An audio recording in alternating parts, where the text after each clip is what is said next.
सनातन धर्म के सिद्धांत पार्ट 2।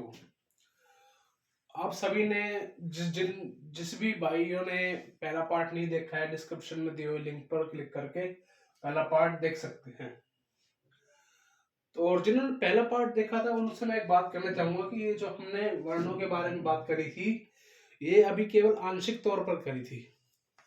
जब हम इन चारों वर्णों को फुल्ली एक्सप्लोर करेंगे तब आप लोगों को पता लगेगा कि ये कितने हाईली साइंटिफिक है।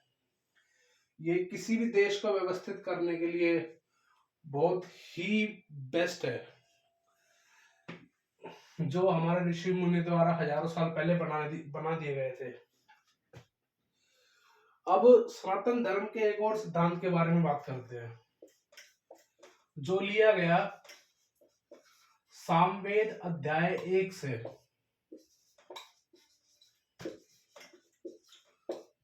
सामवेद अध्याय 1, जिसमें मूलतः दान के बारे में बताया गया है। तो जिसमें लिखा है सामवेद में सर्वप्रथम हर मनुष्य को विद्या दान देना चाहिए।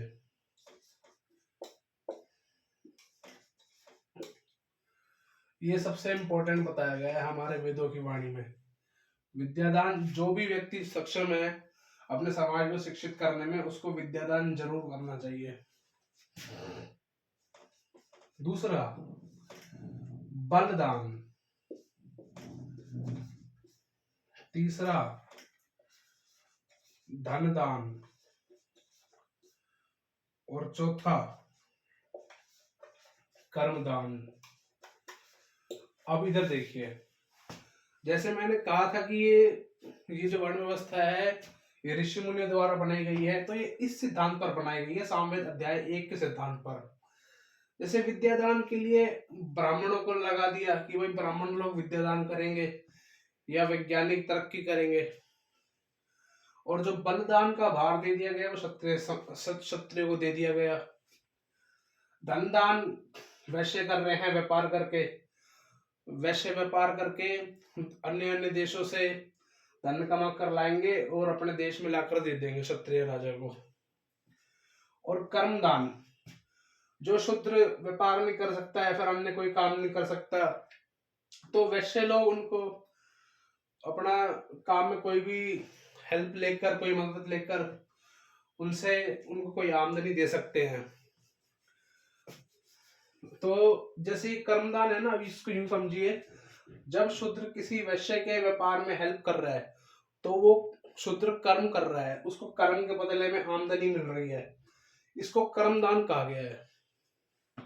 वैसे भी सनातन धर्म में, सनातन इतिहास में शूद्रों की संख्या बहुत कम होया करती थी।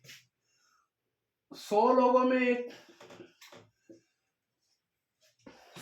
में एक शूद्र होया करता था, क्योंकि शिक्षा नीति के कारण सभी लोग अच्छी तरीके से पढ़ लिख जाया करते थे, समझदार होया करते थे। ये 100 में से एक वो लोग होया करते थे जिनको कोई बचपन से ही दिमागी प्रॉब्लम रही हो या फिर कोई और बात रही हो। तो इन्हीं चारों के आधार पर ये वर्ण व्यवस्था बनाया गया, जिसको हम डायरेक्टली बोले तो ग्रुप सिस्टम कह सकते हैं।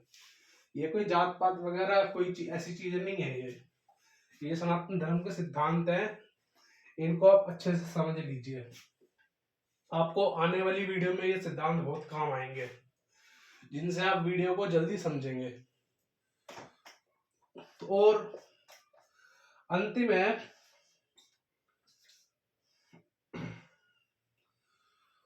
है परोपकार।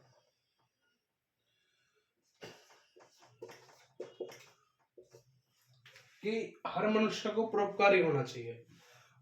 हर मनुष्य से मेरा मतलब समुदाय के समाज के हर व्यक्ति से आता है, चाहे वो स्त्री हो, चाहे बच्चा हो, चाहे बूढ़ा हो, चाहे कोई भी हो। परोपकारी का अर्थ होता है जो समाज के लिए कर्म कर रहा है पर कुछ पाने की चेष्टा ना रखे, कर्म करता रहे और कुछ पाने की चेष्टा न रखे, उसको कहते हैं परोपकारी।